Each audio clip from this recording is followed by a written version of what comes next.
From a life-changing gig to his surprising second career, these stories from Gene Hackman's life and career should never be forgotten. Hackman spent the 1970s making such classics as The French Connection and The Conversation, and set the template for respected actors portraying comic book supervillains when he played Lex Luthor in 1978's Superman.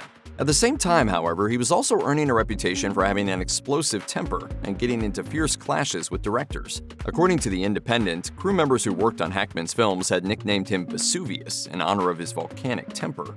That temper, by the way, wasn't confined to film sets. In 2001, Hackman was driving along Sunset Boulevard in Los Angeles and rear-ended a car. A heated argument with the other driver ensued, but when he called Hackman a slur, the actor responded by throwing some punches. The fight ended when his opponent thrust his knee into Hackman's groin, causing him to drop to the pavement. During the 1980s, Hackman developed an interest in driving race cars.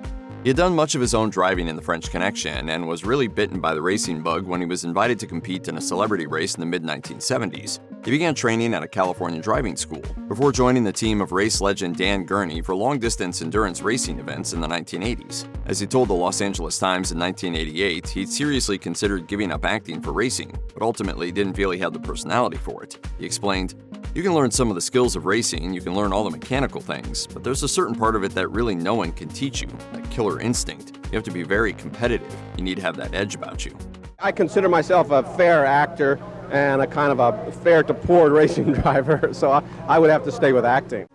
Hackman struggled to break out as an actor, but eventually he was working regularly as an actor on TV shows like Naked City and The Defenders. In 1964, at the age of 34, Hackman was cast in his first feature film, Lilith, which starred Warren Beatty and Jane Seberg. The movie was a flop, but it still turned out to be the most important casting of Hackman's career. When Beatty was preparing for his 1967 film Bonnie and Clyde, he remembered Hackman from Lilith and recommended him to director Arthur Penn for the role of Clyde's brother Buck Barrow. Bonnie and Clyde proved to be a major hit, cementing Beatty's acting status. It also earned him his first Oscar nomination and catapulted Hackman from bit player to movie star virtually overnight. I'm always attracted to parts that are, that extend me, that make me stretch. Hackman was just 13 when his dad drove away and left his family for good. A few years later, Hackman decided it was time for him to leave home as well. So at age 16, Hackman lied about his age and enlisted in the U.S. Marines. He told Time, "I left home when I was 16 because I was looking for adventure." The next few months were a whirlwind for the teenager. Hackman was sent to South Carolina for basic training before boarding a military ship to China, where he was stationed. Hackman's initial role was as a radio operator, but it evolved into an on-air DJ position for Armed Forces Radio in the Pacific. While Hackman enjoyed the job, he was demoted 3 times for leaving his duty station without permission. I was not a good Marine. A motorcycle crash brought his military career to an end. Recovering from a broken shoulder along with an injured knee and leg, doctors deemed him unfit for active duty and he was discharged. Hackman was born in San Bernardino, California, but he grew up in the small town of Danville, Illinois. During his childhood, Hackman's cousin was close friends with another destined star, actor and comedian Dick Van Dyke. While the future Mary Poppins star was a few years older than Hackman, they crossed paths in Danville. Despite its small population, Danville has done a solid job of producing celebrities. Other stars who hailed from the town were Coach star Jerry Van Dyke, Hollywood song and dance man Donald O'Connor, and New York cabaret singer Bobby Short. As it happened, all 5 men returned to their hometown in 1988 as the guests of honor at a benefit to restore the town's historic Fisher Theater, which first opened in 1884.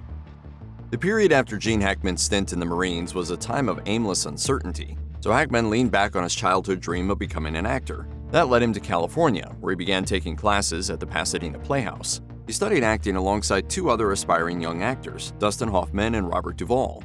Hackman and Hoffman clicked immediately. Hackman told the New York Times Magazine in 1989, "We kinda hit it off as soon as we knew each other. I was older than everybody and Dusty was the oddball."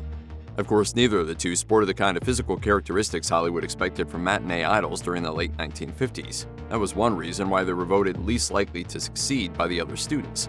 Hackman ultimately received the lowest grade the school had ever awarded and was kicked out after just 1 year.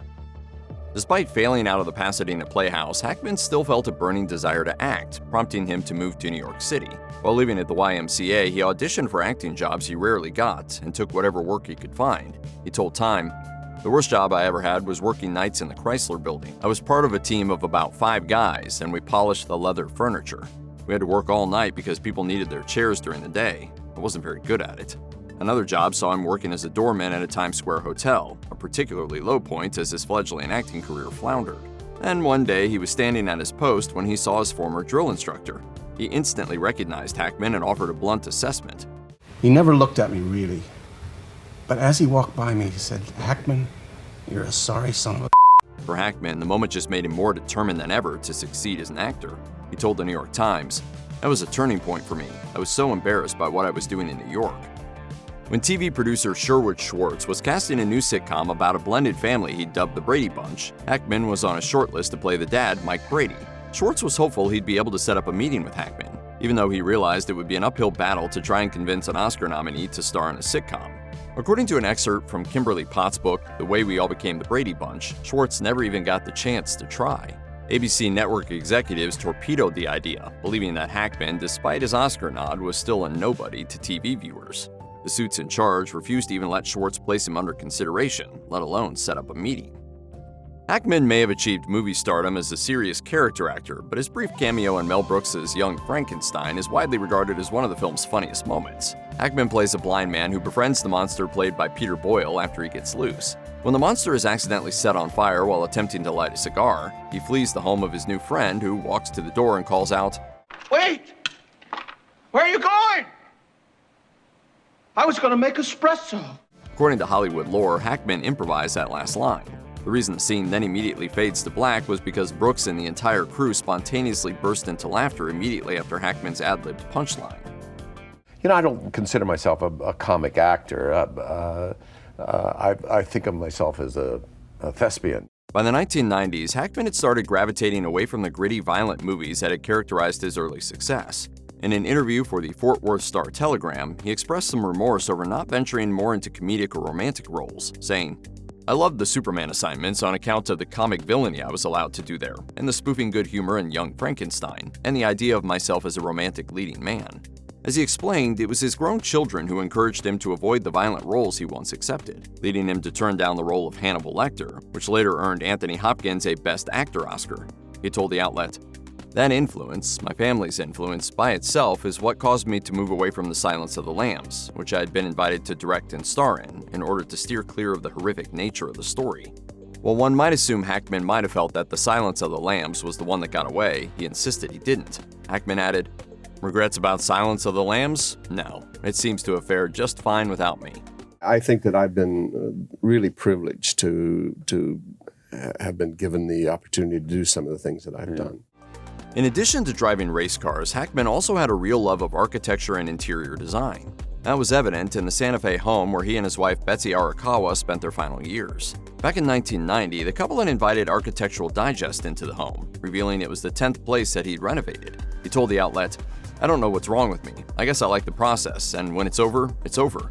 Hackman's vision for the Santa Fe place involved knocking down walls to create an open concept space. He said, "It's totally different from my other houses. The Montecito house was very formal." That house, in fact, had previously been profiled in a 1982 issue of Architectural Digest when he was still married to his first wife. Hackman said of the ongoing renovations at that home, "We spent a year and a half on it, and it gives me a great deal of pleasure. Continuing pleasure, you might say, because we are always working on it." I really have a wonderful wife and a great home, and I'm very pleased about it.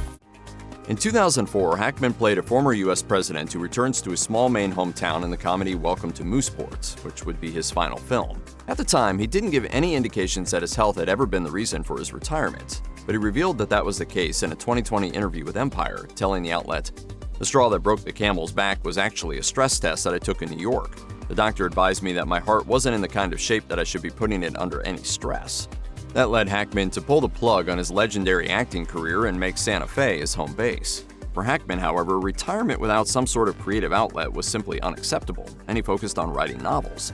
He'd previously written one, Wake of the Perdido Star, a collaboration with Daniel Lenihan that was published in 1999. He teamed up with Lenihan again for Justice for None, published shortly after Welcome to Mooseport bombed at the box office. In his retirement, Hackman threw himself into writing and wrote several more books in the years that followed. Hackman told Empire, "It's very relaxing for me. I don't picture myself as a great writer, but I really enjoy the process."